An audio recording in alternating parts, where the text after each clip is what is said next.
परिचय। राहुल, आओ एक खेल खेलें। हम कौन सा खेल खेलने जा रहे हैं रुचिका? हम एक ऐसा खेल खेलने जा रहे हैं जिसमें बगैर पलक झपकाए हम एक दूसरे को देखेंगे। जो पहले पलक झपकाएगा वो हार जाएगा। रुचिका, मेरा दावा है कि मैं ही जीतूंगा। वाह, तुम्हें बहुत विश्वास है। ठीक है, तुम्हें मालूम है कि हमारे शरीर में हरदम गति होती रहती है, तब भी जब हम बैठे या बिस्तर पर लेटे रहते हैं। मैं नहीं जानता रुचिका। अच्छा राहुल, तो ये खेल खेलने से पहले आओ तुम्हें शरीर में गति के बारे में कुछ दिलचस्प बातें बताती हूँ। बच्चों, इस पाठ में हम शरीर की गति और गति तथा गमन के बारे में जानेंगे। उद्देश्य: इस पाठ के अंत में आप निम्न करने में सक्षम हो जाएंगे: गति एवं गमन का वर्णन करना, मानव शरीर और उसकी गति की जानकारी प्राप्त करना, विभिन्न प्रकार के जोड़ों को पहचानना, विभिन्न मांसपेशियों एवं उनके कार्य को पहचानना, विभिन्न पशुओं के शरीर की गति को पहचानना, धारा रेखित स्ट्रीमलाइन्ड शरीरों को पहचानना, शरीर में गति। अरे, मिट्टी में केचुए को देखो, ये कैसे रेंगता है। हाँ, जैसे हम चलते या दौड़ते हैं उसी तरह ये केंचुए रेंगते या सरकते हैं। चिड़िया उड़ती हैं, मछलियां तैरती हैं, सांप फिसलते हुए चलते हैं। इन गतियों के अतिरिक्त हम देख सकते हैं कि हम अपने शरीर के विभिन्न अंगों को चलाते फिराते हैं। जैसे जब हम कोई किताब उठाते हैं तो अपने हाथ को चलाते हैं। गति का अर्थ स्थिति में बदलाव है, जबकि गमन का अर्थ शरीर को एक स्थान से दूसरे स्थान पर ले जाना है। मानव शरीर और उसकी गति। हम जानते हैं कि हमारे शरीर का ये रूप हड्डियों, उपास्थि या कुरकुरी यानी कार्टिलेज और मांसपेशियों के कारण है। मानव शरीर में 206 हड्डियां होती हैं। मानव शरीर की सभी हड्डियों के ढांचे को कंकाल कहा जाता है। इसमें खोपड़ी, हाथ की हड्डी, कंधे की हड्डी, पसली पिंजर, श्रोणी हड्डी, रीढ़, टांग की हड्डी और उपास्थि होते हैं। खोपड़ी मस्तिष्क की रक्षा करती है। पसली पिंजर फेफड़ों यानी फुफ्फुसों, हृदय, उदर और यकृत यानी जिगर की रक्षा करता है। रीढ़ कंकाल के एक सिरे से दूसरे सिरे तक होती है। ये सभी हड्डियों से जुड़ी होती है। श्रोणी अस्थि उदर के निचले अंगों की रक्षा करती है, जैसे मूत्राशय, मलाशय और गर्भाशय। जोड़ों के प्रकार। जिस स्थान पर दो अलग अलग हड्डियां मिलती हैं उसे जोड़ यानी संधि कहा जाता है। मानव शरीर में 4 प्रकार की संधियां होती हैं।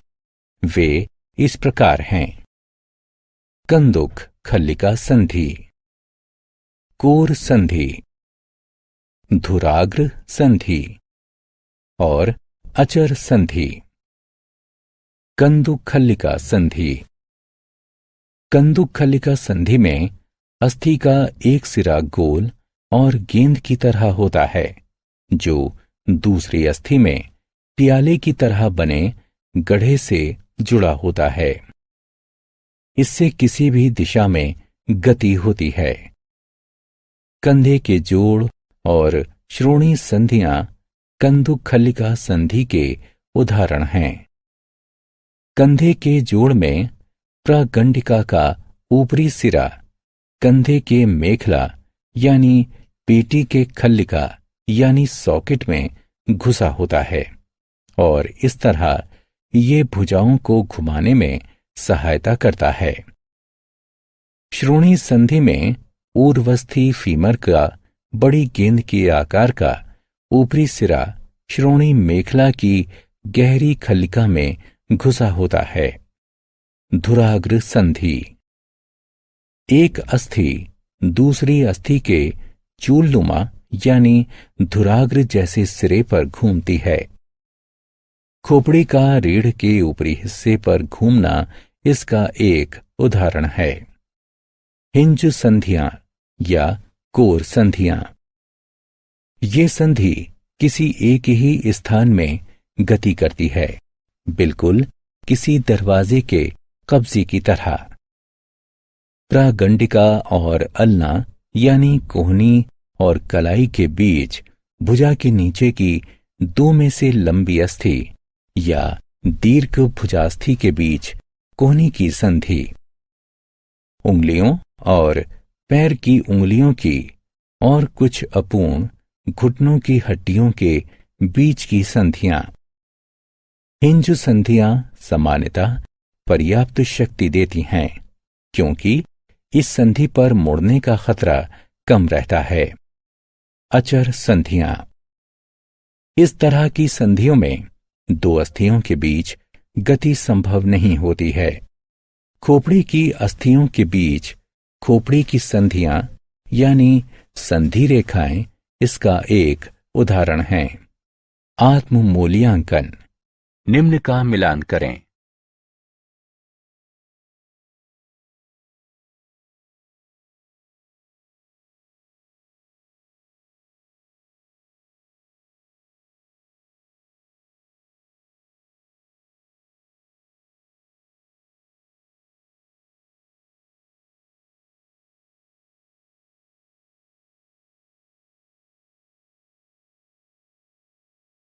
उपास्थि।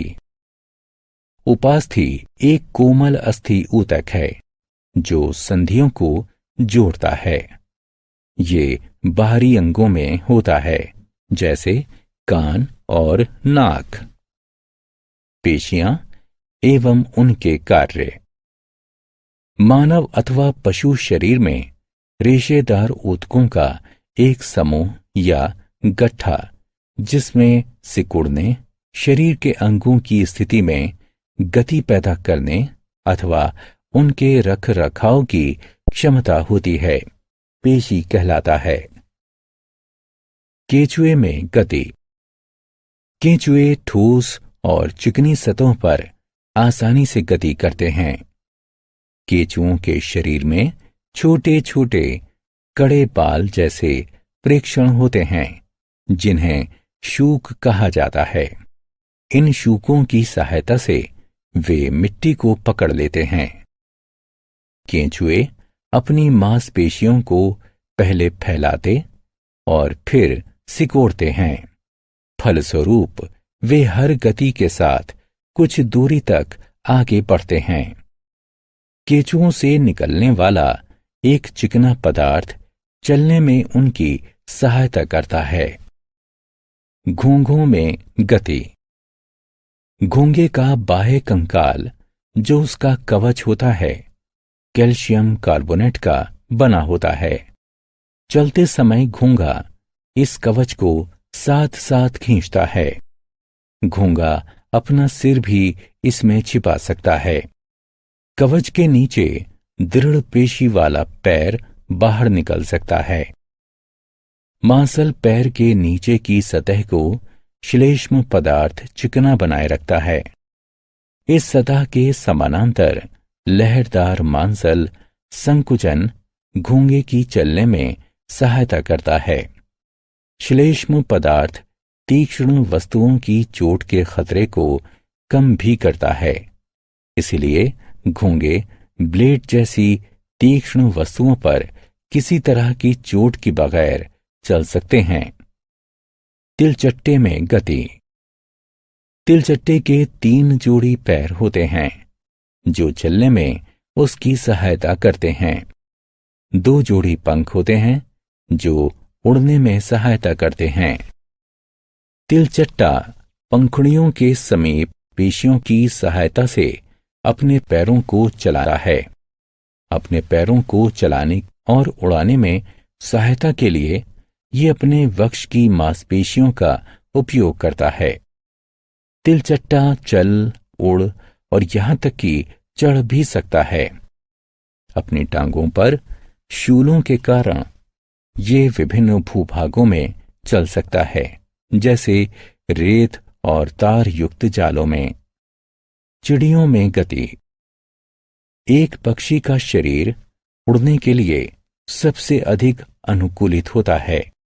इसके पंख विशेष रूप से रूपांतरित अग्र अंग होते हैं।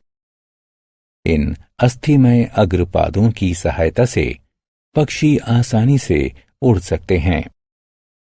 पक्षियों की अस्थियां हल्की और खोखली होती हैं। वक्ष की अस्थियां उड़ने वाली पेशियों को जकड़े रहती हैं। पंख फड़फड़ाने में उनकी सहायता करती हैं। पक्षियों के कंधे की अस्थियां बहुत मजबूत होती हैं। उनमें मूत्राशय नहीं होता, जिससे उन्हें आसानी से उड़ने में सहायता मिलती है। अपने पश्च पादों की सहायता से वे वृक्षों पर चल और बैठ सकते हैं। मछलियों में गति। मछलियों का शरीर धारा रेखीय होता है, जो पानी में तेज चलने में उनकी सहायता करता है। मछलियां अपने पंखों के सहारे तैरती हैं। पूंछ एक पार्श्व से दूसरे पार्श्व चलती है और सही दिशा में चलने में उनकी सहायता करती है। किंतु कुछ मछलियां अपने शरीरों को एक पार्श्व से दूसरे पार्श्व मोड़ती हुई चलती हैं, जिससे एक दबाव बनता है जो आगे बढ़ने में उनकी सहायता करता है।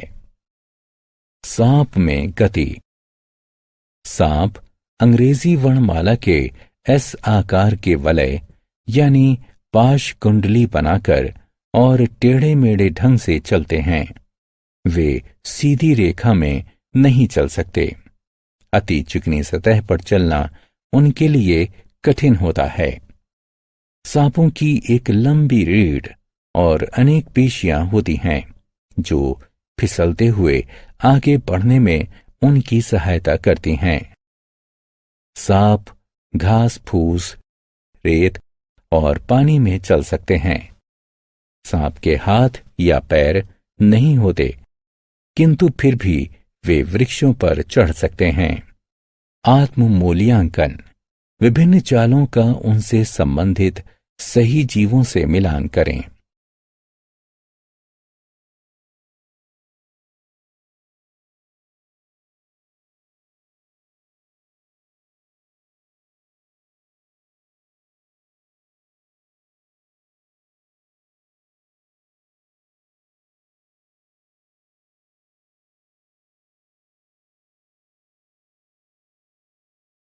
सारांश।